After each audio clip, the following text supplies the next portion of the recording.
Shalom semua, perkenalkan nama saya Rinanti Alvin Taloto. Saya dari kelas D semester 2, program studi pendidikan anak usia dini. Pada kesempatan kali ini, saya akan membahas tentang Panduan pelaksanaan pendidikan inklusif nasional kita. Nah, tenang aja, kita nggak bakal cuma ngomongin soal birokrasi atau kebijakan yang kaku kok.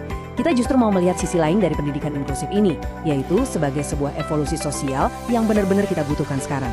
Coba deh bayangin, membangun ruang belajar yang benar-benar merangkul semua anak tanpa terkecuali, itu kan sebenarnya fondasi buat masyarakat yang lebih empatik dan maju, ya nggak? Jadi, yuk kita bedah bareng-bareng bagaimana panduan ini bisa bawa kita ke sana. Oke, biar obrolan kita terarah, kita bagi sesi ini jadi 4 bagian yang jelas. Pertama, kita bahas filosofi pendidikan untuk semua. Kedua, kita dalami apa sih makna sebenarnya dari pendidikan inklusif. Ketiga, kita intip 5 prinsip utama inklusi. Dan terakhir, kita akan kenali ragam disabilitas siswa. Struktur ini bakal ngebantu banget buat mengurai buku panduan pemerintah yang tebal ini dengan jauh lebih gampang. Tapi sebelum kita masuk ke hal-hal teknis atau hukumnya, coba deh resapi kutipan pembuka yang super kuat dari dokumen ini. Tulisannya gini, inklusif adalah sebuah filosofi yang menyatakan bahwa ruang kelas dan masyarakat itu tidak lengkap tanpa anak-anak dengan semua kebutuhan dan tanpa keramahan untuk mereka. Wow, bayangin itu. Ini bukan sekedar soal bangun jalur kursi roda di sekolah loh. Ini adalah cara pandang penuh empati bahwa keberagaman itu yang menormalkan masyarakat kita. Sebuah kelas itu literally nggak akan hidup dan terasa kosong kalau nggak mewakili semua lapisan masyarakat kita. Nah, kita masuk ke bagian pertama ya. Filosofi pendidikan untuk semua. Ini adalah janji terpadu Indonesia buat semua anak-anaknya. Gini, inklusi itu bukan sekadar ide manis atau tren pendidikan yang lagi viral sesaat. Sama sekali bukan. Ini adalah filosofi fundamental yang dibackingi langsung oleh hukum tertinggi kita. Yang menarik dari perjalanan waktunya adalah kita bisa lihat gimana Indonesia itu progresif banget dalam menjamin pendidikan tiap anak, apapun kondisinya. Kita mulai dari UU nomor 20 tahun 2003 yang menegaskan hak pendidikan yang demokratis dan pastinya tanpa diskriminasi. Terus makin dipertegas di tahun 2009 lewat Permendiknas nomor 70. Di situ dibilang jelas, anak dengan kelainan fisik, mental, sosial atau bahkan yang cerdas istimewa wajib dapat pendidikan inklusif. Dan akhirnya diperkuat lagi lewat UU nomor 8 tahun 2016 yang jadi kerangka komprehensif buat hak-hak penyandang disabilitas. Semuanya itu mengarah ke satu tujuan pasti, pendidikan benar-benar untuk semua. Oke, lanjut ke bagian 2, memahami makna pendidikan inklusif. Di sini kita bakal ngomongin pergeseran pola pikir yang krusial banget. Sadar nggak sih, selama bertahun-tahun sistem pendidikan kita itu jalan dengan satu asumsi lama. Anak yang berbeda itu yang harus capek-capek menyesuaikan diri sama sekolah umum, atau ya mereka dipisahin ke sekolah khusus. Nah, inklusi itu membalikkan paradigma lama itu 180 derajat. Alih-alih anaknya yang mati-matian beradaptasi, sekarang sekolahnya dong yang harus ngerespons dan menyesuaikan diri. Gambaran ini dengan brilian ngebuktiin kalau kelompok siswa yang beragam dengan segala kemampuan dan kebutuhannya tuh bisa banget belajar bareng dengan harmonis. Coba deh lihat mereka ngerjain eksperimen sains bareng-bareng di satu meja. Ini bukti nyata kalau sekolah inklusif itu nyiptain ruang belajar yang kaya, di mana semua anak bisa berinteraksi secara natural. Tapi ya, untuk bikin lingkungan ideal kayak gitu, kita butuh modifikasi yang nyata di lapangan. Nggak bisa cuma ngomong doang, Inklusi itu mengharuskan kita ngubah isi materi, pendekatan ngajarnya, struktur kelasnya, sampai strategi belajarnya. Intinya, setiap peserta didik berkebutuhan khusus berhak dapat program pembelajaran yang di-custom atau dipersonalisasi sesuai potensi unik mereka. Jadi buang jauh-jauh deh pendekatan satu ukuran untuk semua itu. Sekarang kita bergeser ke bagian 3. 5 prinsip utama inklusi yang jadi fondasi utama buat ruang kelas kita. Anda mungkin ngebatin, oke, filosofinya keren, tapi prakteknya gimana dong? Nah, mari kita bahas 5 prinsip operasionalnya dengan cepat. Pertama, keberagaman itu memperkaya pendidikan. Guru nggak boleh lagi lihat perbedaan sebagai beban, tapi justru sebagai peluang buat ngembangin anak. Kedua, kurikulumnya harus berbasis kekuatan. Fokusnya ke bakat anak, bukan apa yang mereka nggak bisa lakuin.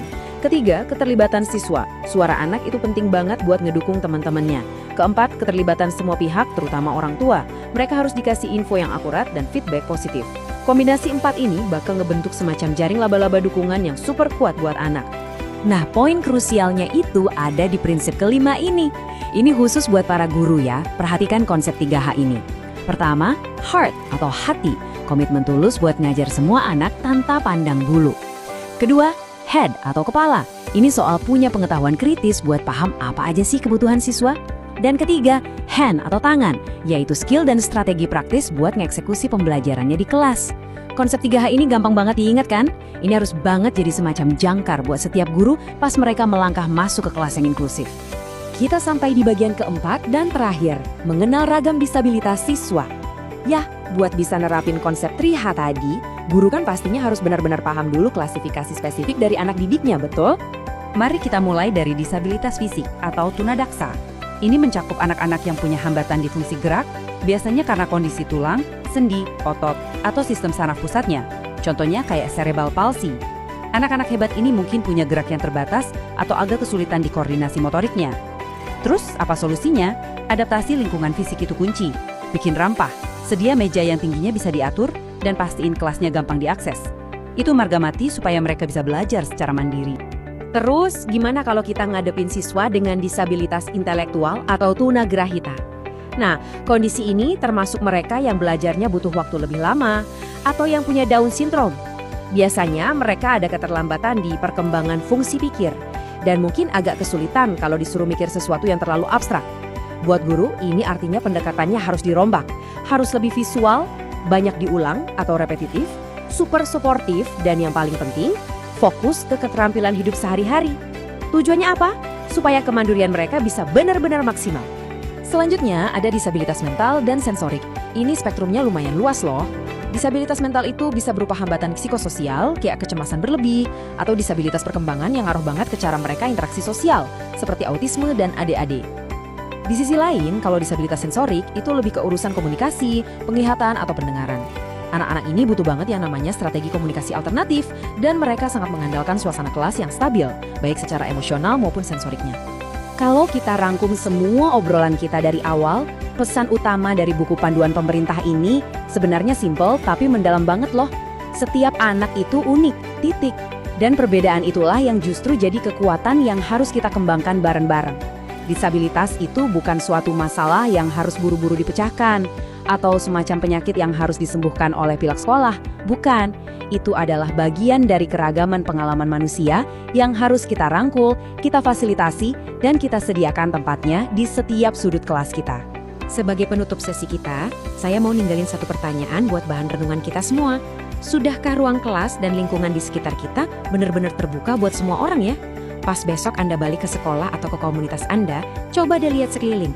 Apakah setiap anak di sana, apapun kondisinya, udah ngerasa diterima, didukung, dan dirayakan keberadaannya. Kerjaan ini emang gak gampang sih, tapi percayalah, ini sangat-sangat sepadan. Terima kasih banyak udah ngikutin sesi ulasan panduan krusial ini ya. Teruslah semangat belajar, dan sampai jumpa!